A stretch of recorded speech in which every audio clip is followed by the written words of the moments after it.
નમસ્કાર દર્શક મિત્રો, હું સ્વરૂપ પલ્લોણીચિયા. સંપૂર્ણ ન્યૂઝમાં આપનું સ્વાગત છે. પાલનપુરના પાતાળેશ્વર મહાદેવ મંદિરે શ્રાવણ માસના પ્રથમ સોમવારે વહેલી સવારથી જ ભક્તોની ભારે ભીડ જોવા મળી હતી. શ્રાવણ માસના પવિત્ર દિવસ નિમિત્તે મોટી સંખ્યામાં શિવ ભક્તો મંદિરે ઉમટી પડ્યા હતા. ભક્તોએ ભગવાન શિવના દર્શન કરી પૂજા અર્ચના, જળાભિષેક અને બીલીપત્ર અર્પણ કરી ધન્યતા અનુભવી હતી. મંદિર પરિસરમાં હર હર મહાદેવના નાદથી સમગ્ર વાતાવરણ ભક્તિમય બની ગયું હતું. શ્રદ્ધાળુઓએ પરિવાર સાથે મંદિરે પહોંચી ભગવાનના પાતાળેશ્વરના આશીર્વાદ મેળવ્યા હતા. ભક્તોની સુવિધા અને વ્યવસ્થા જળવાઈ રહે તે માટે મંદિર પરિસરમાં જરૂરી આયોજન કરવામાં આવ્યું હતું. શ્રાવણના પ્રથમ સોમવારે દર્શન માટે વહેલી સવારથી ભક્તો કતારમાં જોવા મળ્યા હતા. શ્રદ્ધા અને ભક્તિના માહોલ વચ્ચે શિવ ભક્તોએ ભગવાન શિવને પ્રાર્થના કરી સુખ, શાંતિ અને સમૃદ્ધિની કામના કરી હતી. આ પાલનપુર હિન્દુ સમાજ સંચાલિત પાતાળેશ્વર મહાદેવનું મંદિર છે.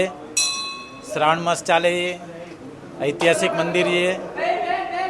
મિનલ દેવીને જ્યારે ગર્ભ હતો અને જન્મ નહોતો થયો એટલે ત્યાં એક સમયે વિરાહે નીકળેલા અને અહીંયા પાતાળેશ્વર મહાદેવ જે હાલની જગ્યા છે ત્યાં આગળ જયશ્રી સિદ્ધરાજનો જન્મ થયેલો એટલે ઐતિહાસિક મંદિર છે.